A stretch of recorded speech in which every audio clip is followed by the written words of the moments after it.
Okay, this video is going to be talking about podcasts and how really they've really taken over everything that people have when it comes to wrestling and fans really. I remember I guess Cole Cabana was the first one to really start with the whole podcast business, and he really made a name for himself. He was ahead of the game when it came to all that stuff, and now literally every wrestler and their grandmothers have a podcast, and it's just, and some of them are just way too much. You have Stone Cold's. I think if I were to make a top five podcast thing, you have the Wrestling Observer for sure for those insider tips or whatever you want. Then you have Stone Cold's podcast. You have Colt Cabana's podcast, and really those are your top three, I would say. And I know you have your PW Torch and your Wrestle whatever. There's a bunch of secondary podcasts, but I think ones that really like the head top of the line podcast you can really talk about. I think Austin's is, for sure up there. You got the Wrestling Observer, which is just, Dave Meltzer's been around since the '80s, and he really just has his own niche, his own little following, and it's just expanded. He really expands every day when it comes to insider tips, and just a guy who's been around so long and watched so long, and just one of the smartest I would say the smartest wrestling fan in the whole world. And then you have Stone Cold's podcast, which was at first, I remember him interviewing Kevin Nash, Shawn Michaels when he first started, and they were a little, rough around the edges. It was a work in progress for him, but he definitely learned quick what to do, what not to do, who to interview, how to interview them, and now he splits up he has two shows now, so obviously he's doing fine, and he has the shows where he'll I think he sticks to the face-to-face thing unless he's on his in the Broken Skull Ranch. He'll do the call-in thing through Skype or something, but for the most part he does face-to-face interviews, and I'm sure he did a whole bunch when he went to Raw, because now you have these portable little recorders, and he'll just start recording whatever and with whoever. He's had Bray Wyatt on there. I think that was over the phone though. Bray Wyatt was driving, but that was a great interview for what it was. One of the more memorable ones with Stone Cold was him and John Cena. Him and Big Show was a good one. Him and William Regal was another good one. And this just goes when he goes to Raw, and then you have what was that? What was the third one? It's Cole Cabana. So I guess really the innovator, the one who really put wrestling and podcasting together. Although he's at like 200 plus episodes, he's really gone through all he could go through, and now is kind of repeat guests. And he's had some great ones. I think he's one of those guys who made his name outside of the WWE, and really, uh, he got fired. He was driven to do something. He was driven to show them that he doesn't need WWE to succeed. And what does he do? He starts a podcast. He got onto the Chicago newspaper through it. He's had Stone Cold on there. He's had Goldberg on there this past week. Mick Foley a couple times. I don't think he's had Jim Ross. He might have. I'm not sure. But just legends. DDP was on there. He's had just top level indie guys. He's all friends with them. He interviews his friends, guys like Seth Rollins, Dean Ambrose, Cesaro, Daniel Bryan. They've all been on there because they're all tight. And when you're just interviewing a fan to a wrestler, there's no connection there. When it's friend to a friend, you guys, I think it's a lot more comfortable, and you can see that with Cabana's podcast that he knows who he's interviewing, and for the most part, there's been a couple guys like Ted DiBiase, Goldberg was another one, Bruno Sammartino he interviewed. It wasn't it was not forced, but he was there to do a job, and that job was to get out a podcast. Although the guys didn't really, I'm sure they didn't even know who he was. Like Bruno probably had no idea who Cole Cabana was. Same with Ted DiBiase. I'm sure the name's gone here and there, but it's it came out okay. It was probably just another interview for them, but to see a guy like Colt who's been a fan for so long, and he talks about it all the time. 17-year-old Cole Cabana never thought that 33-year-old Cole Cabana would be interviewing Bill Goldberg, and it comes out okay. But now you got a lot of wrestling fans, including myself. I used to say I have some sort of podcast that's gonna drop sooner or later, but it's the best way, including same with YouTube, to get your voice out there, to get your opinion out there. I have always relied on video. I just feel that visually it would it just your point gets across a lot better. And unless you're very entertaining, I know there's people out there who like I listen to them. I can sit there and I can listen to them talk for hours. You know, Court Bauer, who is a former writer for WWE, and Stone Cold just going back and forth for an hour. I was wanting more. Brian Alvarez and Dave Meltzer going back and forth talking about Raw for an hour and a half, totally fine. But then you got a couple guys who don't have the charisma and don't have the radio voice, don't have just what it takes to hook you in, and that's when you look at half of the half of the fans who make podcasts. And I'm not dissing anybody, because hey, I haven't even put mine out there yet, so I have no idea how it'll turn out. But I know what I have to do to make mine different from someone else's. And two guys just sitting there and going through, you know, first match on Raw was this and that. This guy did an arm drag. This guy worked the arm. This guy did that. It gets boring real quick, you know. No one wants to know every single hold. No one wants to know this. You know, it's about livening things up, and that's why I always relied on video, because I think you can tell it better. You get your opinions out better when someone's looking at you rather than listening to your voice. And just like the Steve Austin podcast, you as a fan are more interested in watching Stone Cold and Triple H just interact with each other visually, and it comes off a lot better, and it tells more of a compelling story rather than if you were to listen to it just through the ears. And I just think now, I think podcasting is at its very high, and really it's probably going to go down from here, because there's only so many people out there that have been interviewed. I mean, maybe I'm wrong. You know, there are a bunch of guys that have really never come out of the woodwork to put their selves out there. And now you have Jericho doing his podcast. Goldberg has a podcast. Jim Ross has a podcast. I know there's a bunch of ROH dudes who have a podcast, like Steve Carino and Mike Bennett, Maria. They have one. ROH have their own little live cast that they do. And I know WWE was thinking about doing one, because they know that podcasting is just kind of taken off. So it becomes too much. When I look at my, you know, actually I'll just show you since we're here. Show you my little podcast app here on my phone. So this is what I listen to. These are my go-to podcasts.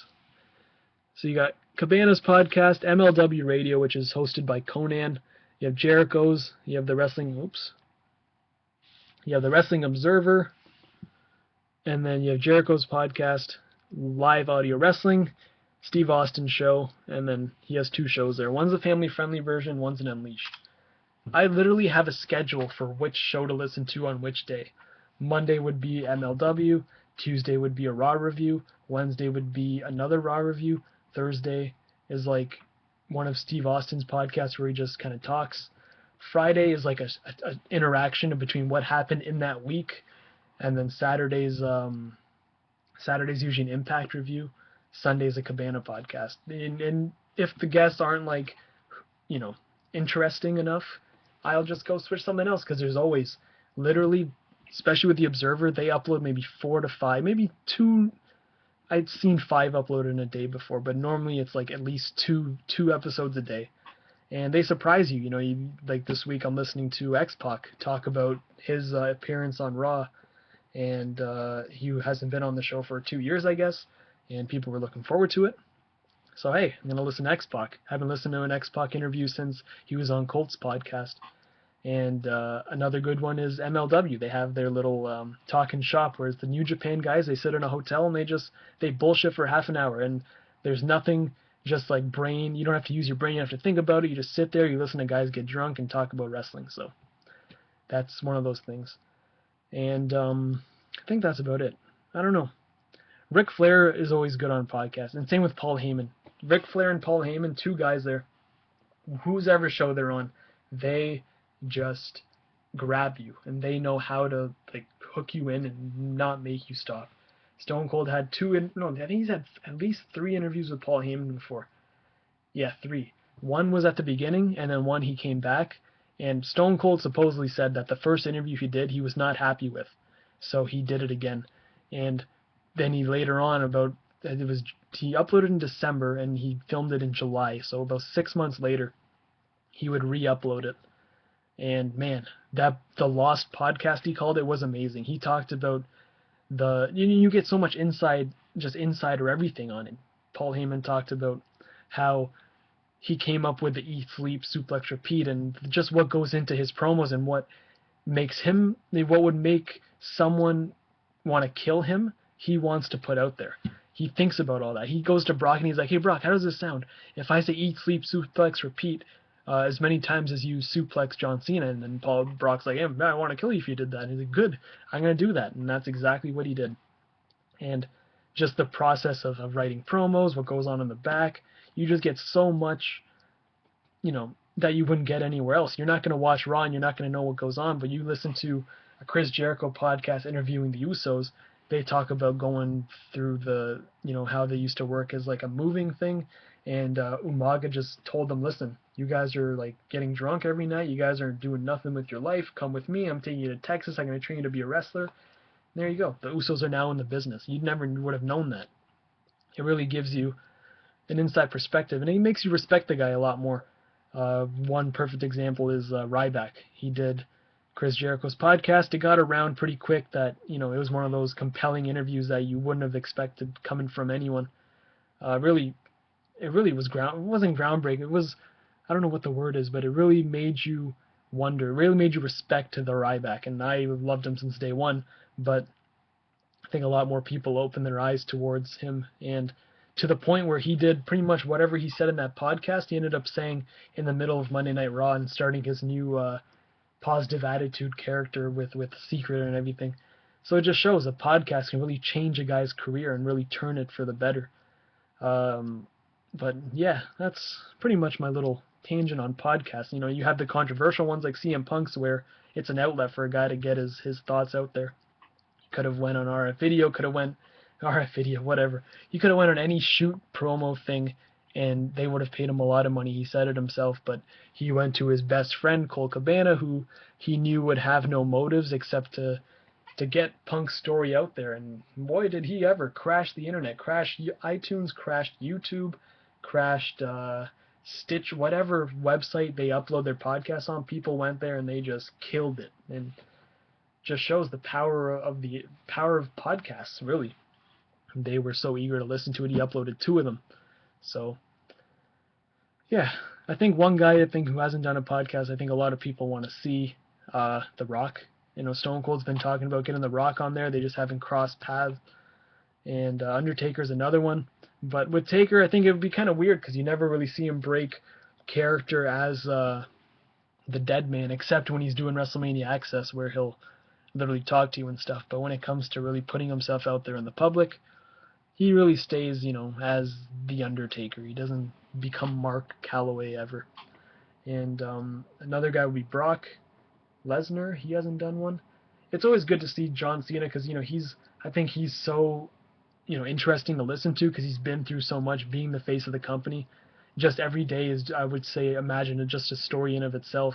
The time he wakes up, the time he goes to the gym, whatever media he does. And Stone Cold had him on his podcast. It was only like an hour long, but it was still great.